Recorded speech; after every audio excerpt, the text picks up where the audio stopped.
ప్రస్తుతం భారత్ ప్రపంచ దేశాలలో పాకిస్తాన్ తో జరిగిన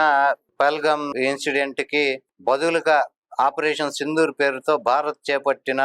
ఆపరేషన్ ఏదైతే ఉందో దానికి ప్రపంచ దేశాలన్నీ భారత్ వైపు తలెత్తి చూసేటట్టు భారత ప్రతిచర్య అలాగా జరిగింది. అయితే భారత్ ప్రస్తుతం భద్రత విషయంలో కానీ రక్షణ వ్యవస్థ ఎంత పటిష్టంగా ఉంది అనేది ప్రపంచ దేశాలకి తెలియరావడం జరిగింది. అలానే దీని మొత్తానికి దౌత్యపరంగా కూడా మిగతా దేశాలన్నీ భారత్ జోలికి రాకుండా అలానే భారత్ కి సపోర్ట్ గా నిలబడటం, దీని వెనక మొత్తం భారతదేశ నేషనల్ అంటే దేశ రక్షణ వ్యవస్థకి సంబంధించి కానీ ఏదైనా కానీ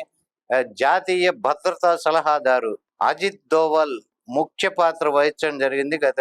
10 సంవత్సరాలుగా ఆయన మన భారతదేశానికి జాతీయ భద్రతా సలహాదారుగా ఉన్నారు. నేషనల్ సెక్యూరిటీ చీఫ్ గా ఆయన బాధ్యతను సమర్థవంతంగా నిర్వహించడం, అలానే ఆయన ప్రపంచ దేశాల్లో ఉన్న ఆర్మీ వ్యవస్థలు కానీ వాటన్నిటిని కూలంకషంగా ఆయనకు ఉన్న అనుభవము, అలానే గతంలో ఆయన పాకిస్తాన్ లోనే 7 సంవత్సరాలు భారతదేశ ఏజెంట్ గా పాకిస్తాన్ లో పక్కింటి వాడికి కూడా తెలియకుండా ఆయన అక్కడ 7 సంవత్సరాలు ఉండి గూఢచర్యం వహించడం, అలానే ఆయన్ని అందుకనే భారతదేశంలో జేమ్స్ బాండ్ గా పిలుస్తారు. అజిత్ దోవల్ ఒక్క ఇంటెలిజెన్స్ కానీ ఆయన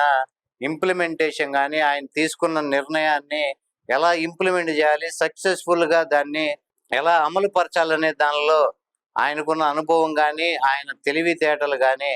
మిగతా దేశాలతో పోలిస్తే చాలా వరకు అన్ని దేశాలు ఆయన ఇంటెలిజెన్స్ ని కానీ ఆయన అనుభవాన్ని కానీ గౌరవించి తీరవలసిందే అన్నట్లుగా ప్రస్తుతం ఆయన గౌరవం అలా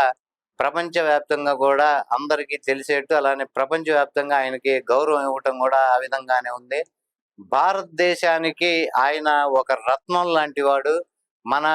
దేశం చేసుకున్న అదృష్టం, అలాంటి వ్యక్తులు సిన్సియర్ గా దేశ రక్షణ కోసం దేశం కోసం ఎంతకైనా తెగించి ఏ త్యాగమైనా చేయటానికి సిద్ధంగా ఉండే అటువంటి వ్యక్తులు మనకి ఉండటం మన అదృష్టంగా మనం భావించాలి. అలాగే మొన్న జరిగిన ఈ ఆపరేషన్ సింధూర్ లో కూడా అజిత్ దోవల్ ఒక వ్యూహం గాని మిసైల్స్ ని వివిధ ప్రదేశాల నుంచి పాకిస్తాన్ ని దృష్టి మళ్లించడానికి డమ్మీ మిసైల్స్ ని ప్రయోగించడం, అలానే పాకిస్తాన్ రాడార్ వ్యవస్థ అది ఎక్కడుందో కనుక్కోవడానికి చేసిన ఆ రకమైన తప్పు పట్టించే విధంగా పాకిస్తాన్ ని దారి మళ్లించడం, అలానే ఆ రాడార్ వ్యవస్థని వాటిని మొత్తం ధ్వంసం చేయటం, ఈ రకంగా పాకిస్తాన్ చేతులు ఎట్టేయటం. బలూచిస్తాన్ కూడా ప్రస్తుతం ఇప్పటికీ వాళ్ళు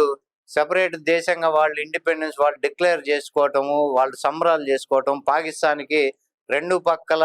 ఈ విధంగా దెబ్బ తగలటానికి చైనా డిఫెన్స్ లో పట్టడానికి కానీ అమెరికా మధ్యవర్తిత్వం వహించడానికి కూడా ఒక రకంగా ఇండైరెక్ట్ గా అజిత్ దోవలే ముఖ్య కారకులు. ఆయన ప్రతిష్ట ఎంతవరకు మనం అంచనా వేయొచ్చు అంటే ఇటీవల కాలంలో ఆయన అన్ని ప్రపంచ దేశాల్లో ఉన్న ఆర్మీ చీఫ్లతో ఆయన మీటింగ్ ఏర్పాటు చేస్తే 50 దేశాల ఆర్మీ చీఫ్లు ఆయన పిలిచిన మీటింగ్ కి హాజరవటము, ఆయనతో డిస్కస్ చేయటము, అలానే వాళ్ళ ఆయా దేశాల యొక్క వాళ్ళ ఆర్మీ చీఫ్ వాళ్ళ మైండ్ సెట్ లో ఏముంది, వాళ్ళ మైండ్ ఎలా ఉంది, భారతదేశం పట్ల వాళ్ళ అవగాహన ఎలా ఉంది, వాళ్ళ స్పందన ఎలా ఉందని అంచనా వేయటంలో కానీ, అలానే అజిత్ దోవల్ చేసిన ఈ చర్యకి పాకిస్తాన్ కూడా సేమ్ అలానే మనం కూడా చేద్దామని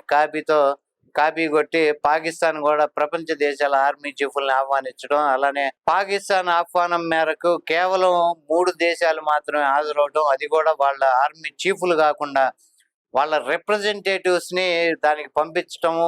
ఈ పాకిస్తాన్ యొక్క బలహీనమైన పరిస్థితిని కానీ ఆ దేశం పట్ల ప్రపంచ దేశాల్లో ఉన్న గౌరవం కానీ మనకి తెలియటం జరుగుతుంది.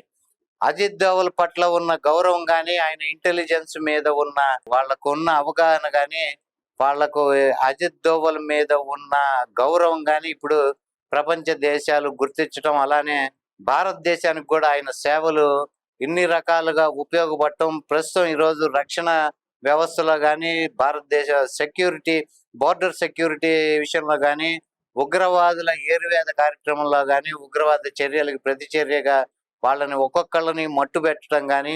మిగతా ప్రపంచ దేశాల పట్ల భారత దౌత్య వ్యవహారాలు కానీ మనం చూస్తే అజిత్ దోవల్